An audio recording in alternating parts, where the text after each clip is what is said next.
मलकागंज गांव में सोनम अपनी मां विमला के साथ रहती थी। सोनम के पिता की मौत ज्यादा शराब पीने के कारण कुछ साल पहले हो गई थी। अपने पति के जाने के बाद विमला ही अपनी बेटी सोनम का ध्यान रखती थी। वो अपने खेत में थोड़ी बहुत सब्जियां उगाकर उन्हें ठेले में ले जाकर गली गली बेचा करती थी, जिससे उनके घर का गुजारा चलता था। आइए आइए, हरी सब्जियां ले जाइए, दूर भगाए सभी बीमारी, ऐसी है ये सब्जियां हमारी। अरे वाह, तुम्हारी सब्जियां तो बहुत ही हरी भरी और ताजा है भाई। अच्छा, ये पालक कैसे दिया? जी, सभी सब्जियां सिर्फ 30 रुपए किलो है, आपको जो चाहिए ले जाइए। अच्छा, तो ये पालक 1 किलो और कद्दू आधा किलो, और हाँ, ये कटहल भी 1 किलो कर दो। जी भाई साहब, अभी बांध देती हूँ। विमला अपनी बेटी सोनम को सरकारी स्कूल में पढ़ने डाल देती है और खुद सारा दिन धूप में गली गली जाकर सब्जियां बेचती, जिससे वो घर खर्च चलाती। साथ ही सोनम की पढ़ाई और कुछ पैसे सोनम की शादी के लिए भी निकाल कर रख लेती। आ गई माँ, चलो आप हाथ मुंह धो लो, मैं तुम्हारे लिए खाना रख देती हूँ। ठीक है बिटिया, तूने खा लिया क्या? नहीं माँ, मैं तो तुम्हारे आने की ही राह देख रही थी। मेरी माँ सारा दिन मेहनत करती है, बहुत थक जाती होंगी ना? मेहनत नहीं करूंगी तो अपनी गुड़िया के ब्याह के लिए पैसे कैसे इकट्ठा करूंगी? ऐसे ही कुछ साल बीत जाते हैं और सोनम 12वीं पूरी कर लेती है। एक रोज वो अपनी माँ के साथ गांव के सरपंच की बेटी रोशनी की शादी में जाती है, जहां उसका शादी का लहंगा देखकर सोनम हैरान रह जाती है। वाह रोशनी, तेरा लहंगा तो कितना खूबसूरत है। खूबसूरत तो होगा ही, इतना महंगा जो है, पर तू ऐसे लहंगे के सपने देखना छोड़ दे। तुम गरीबों के बस की नहीं है इतना महंगा ब्राइडल लहंगा खरीदना। तू तो अपनी माँ को बोलकर उनकी साड़ी का ही लहंगा बनवा लियो अपनी शादी के लिए। रोशनी की ये बात सुनकर सोनम बहुत दुखी होती है। परेशान मत हो मेरी बच्ची, तेरी माँ से जितना हो सकेगा वो तेरे लिए जरूर करेगी। उसी शादी में रोशनी की मौसी आशा अपने बेटे के साथ आई हुई होती है। सोनम पर जैसे ही उसकी मौसी की नजर जाती है, वो उसे देखते ही रहती है। गुलाबी रंग के सूट में ये गोरी लड़की बिल्कुल ऐसी लग रही है जैसे कोई कमल का फूल हो। मुझे तो अपने छोटे बेटे रौनक के लिए बड़ी ही पसंद आई। हाँ माँ जी, लड़की तो बहुत सुंदर है। रौनक को भी सोनम पहली नजर में ही भा जाती है। शादी के कुछ दिन बाद आशा अपनी बड़ी बहू और दोनों बेटों के साथ सोनम के घर जाती है और उसकी माँ से उसका हाथ मांगती है। बहन जी, मैं एक गरीब सब्जी वाली हूँ और आपके बड़े घर में रिश्ता जोड़ने की मेरी हैसियत नहीं है। आंटी, रिश्ता हैसियत देखकर नहीं बल्कि दिल देखकर जोड़ा जाता है, और हमें सोनम पहली नजर में ही भा गई। सही कहा बेटा तुमने, और हमें इस शादी से कोई दिक्कत नहीं है। सोनम के लिए बड़े घर से आया रिश्ता देख विमला खुश हो गई। विमला ने अपनी जमा पूंजी निकाली और उसने अपनी बेटी की शादी की तैयारियां शुरू कर दी। सब तैयारियां होने के बाद वो अपनी बेटी को ब्राइडल लहंगा दिलाने के लिए सोनम के साथ शहर गई और सुंदर सा ब्राइडल लहंगा उसके लिए ले आई। मैं जानती हूँ बेटी, तुझे सरपंच जी की बेटी जैसा ब्राइडल लहंगा लेने का मन था, पर तेरी माँ के पास इतने पैसे नहीं कि तुझे इतना महंगा दिला सके। कोई बात नहीं माँ, ये भी मुझे बहुत पसंद है, लेकिन कल क्या होगा ये कोई नहीं जानता। शादी से ठीक एक दिन पहले सोनम का ब्राइडल लहंगा चोरी हो गया और सब लोग बातें बनाने लगे। हाय, कितना बड़ा अपशगुन है ये तो, दुल्हन का लहंगा चोरी हो गया। ये तो बहुत ही बुरा हुआ। बेचारी विमला के पास अब तो इतने पैसे भी नहीं होंगे कि उसे फिर से दिलवा सके। मेरी माँ ने कितने सालों से एक एक पाई इकट्ठी करके मेरे लिए शादी का जोड़ा बनवाया था, लेकिन अब क्या होगा? ये बात जब सोनम की जेठानी को पता चली तो वो बाजार गई और सोनम के लिए एक बहुत ही महंगा और खूबसूरत ब्राइडल लहंगा ले आई, जिसे देखकर सोनम हैरान रह गई। अरे, ये तो वही लहंगा है जो सरपंच जी की बेटी मतलब रोशनी ने अपनी शादी में पहना था। हाँ, हमें उसी ने बताया कि तुम्हें उसका लहंगा बहुत पसंद आया था, लेकिन इतना महंगा होने के कारण तुम ऐसा लहंगा अपनी शादी के लिए खरीद नहीं पाई। इसलिए जब मुझे पता चला कि तुम्हारा लहंगा चोरी हो गया है तो मैं इसे तुम्हारे लिए ले आई। दीदी, आप बहुत अच्छी हो, थैंक यू सो मच। तुम्हारा बहुत बहुत धन्यवाद बेटी, तुमने हमारी लाज बचा ली। सोनम मेरी छोटी बहन जैसी है माँ जी, उसके लिए मैं इतना तो कर ही सकती हूँ। अब कल इस जोड़े को पहनकर दुल्हन बनकर तैयार हो जाना, हम धूमधाम से बारात लेकर आएंगे अपनी दुल्हनिया को लेने। अगले दिन जब सोनम वो ब्राइडल लहंगा पहनकर तैयार होती है तो वो किसी अप्सरा से कम नहीं लगती। सबकी नजरें उस पर टिक जाती हैं। उसे देख रोशनी भी हैरान रह जाती है। सोनम को उस ब्राइडल लहंगे में देखकर विमला की आंखें भर जाती हैं। फिर धूमधाम से सोनम की शादी रौनक से खुशी खुशी हो जाती है। दिव्या और प्रफुल्ल की शादी को लगभग 1 महीना ही हुआ था। दिव्या के ससुराल में उसके पति के अलावा उसकी सास और एक ननद थी। जब से दिव्या ब्याह के आई थी, घर की सारी जिम्मेदारियां उसी के सर पर आ गई। घर में बेचारी इकलौती बहू सारा दिन सबकी फरमाइशें पूरी करते ही नहीं थकती। अरे दिव्या, मेरा टॉवल कहाँ है? जल्दी दो, मुझे नहाने जाना है। हाँ हाँ, ये लीजिए, सामने ही तो रखा था। बहू, अरे ओ बहू, अरे कहाँ रह गई? चाय आज ही मिल जाएगी या कल तक का इंतजार करूं? जी लाई, सारा दिन बस ये करो वो करो, ऐसा लगता है बहू नहीं कोई काम वाली लाए हैं जिससे बस सारा दिन काम करवाते रहो। सुबह से शाम तक बस उनकी फरमाइशें पूरी करते रहो। इससे लाख गुना खुश तो मैं अपने मायके में थी, जहाँ मैं बस ऑर्डर करती थी और मेरी माँ मेरी सारी फरमाइशें पूरी करती थी। मेरी ही गलती थी जो अपने पापा की बात मानकर इस घर में शादी के लिए तैयार हो गई, नहीं तो वो कनाडा वाला मनप्रीत आज मुझे रानी बनाकर रखता और विदेश में रहने को मिलता वो अलग।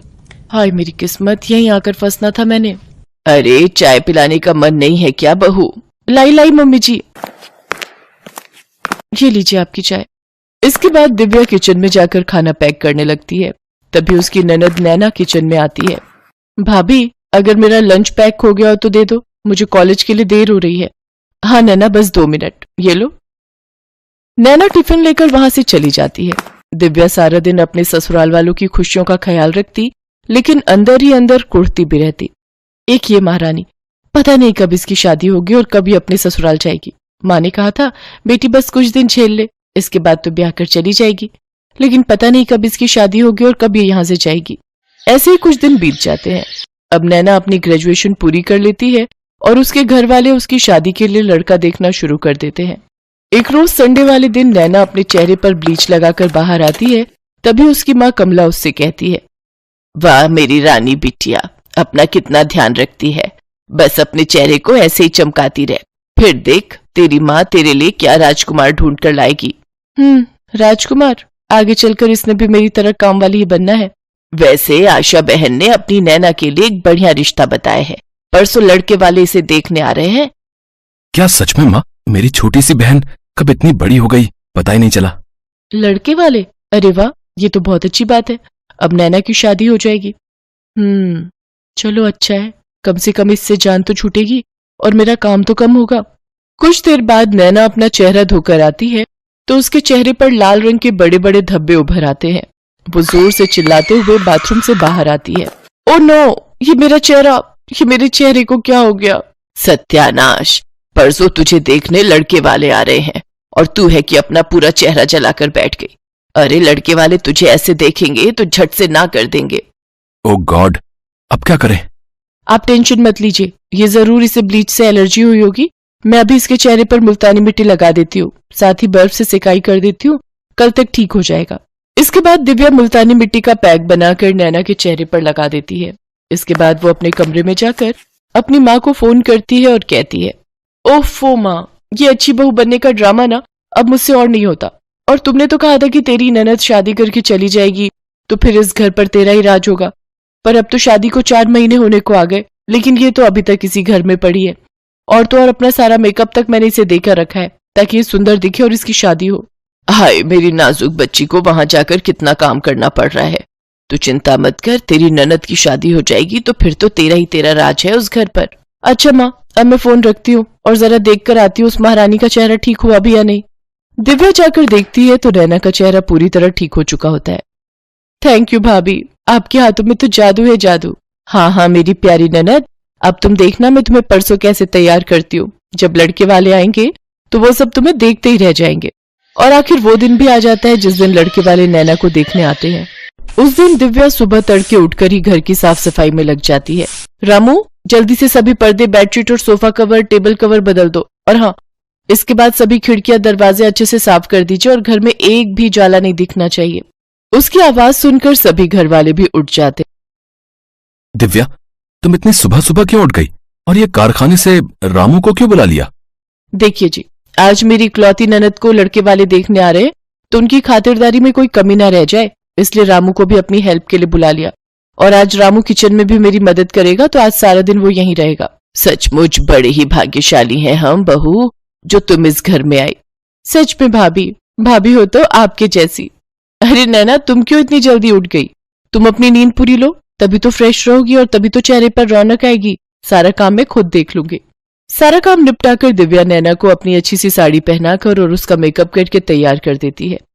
साथ ही उसे अच्छे से सब समझा देती है कि किस सवाल का क्या जवाब देना है। दिन के समय लड़के वाले आ जाते हैं। दिव्या उनके सामने खाना परोसते हुए कहती है, ये लीजिए, ये सब नैना दीदी ने अपने हाथों से बनाए हैं। बहुत ही टैलेंटेड है ये। सुबह 5 बजे से उठकर तैयारियों में लगी हुई थी।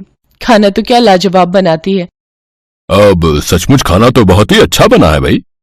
अच्छा नैना, अपने बारे में कुछ बताइए, आपको क्या पसंद है और क्या नहीं? इसके बाद नैना वही बोलती है जो दिव्या ने उसे कहा होता है।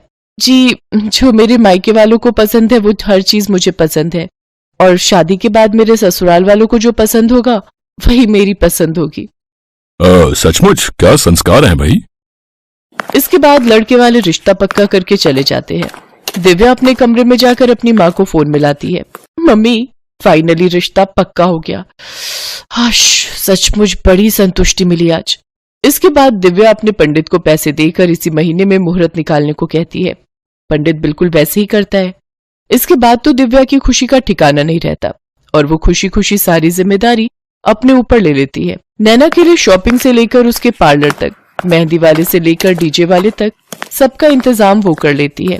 दिव्या उस दिन बहुत खुश थी। वो हर जगह अपनी ननद के साथ थी। अगली सुबह नैना की विदाई हो जाती है। नैना की शादी के 2 दिन बाद दिव्या काफी उदास अपने कमरे में बैठी थी। तब उसका पति प्रफुल्ल उससे कहता है, क्या हुआ दिव्या, तुम इतनी उदास क्यों हो? प्रफुल्ल, मैं हमेशा सोचती थी कि नैना जल्दी से ब्याह कर अपने ससुराल चली जाए, लेकिन अब जब वो चली गई तो उसके बिना ये घर कितना खाली हो गया। ऐसा लग रहा है मानो मुझसे मेरी बहन बिछड़ गई हो। इसके बाद प्रफुल्ल हंसते हुए उसे गले लगा लेता है। वो कहते हैं ना कि किसी की अहमियत उसके जाने के बाद ही पता चलती है। दिव्या के साथ भी कुछ ऐसा ही हुआ। नैना की शादी के बाद उसे अपनी ननद की अहमियत समझ में आई। Best buddies. Hello friends, thanks for watching this video. अगर आपको ये वीडियो पसंद आया है तो प्लीज लाइक, सब्सक्राइब, कमेंट्स करें इस वीडियो पर, और हाँ, शेयर करना भी ना भूलें। और भी मजेदार वीडियो देखने के लिए नीचे दिए गए बेल आइकॉन को दबाएं। देखते रहिए बेस्ट बडीज।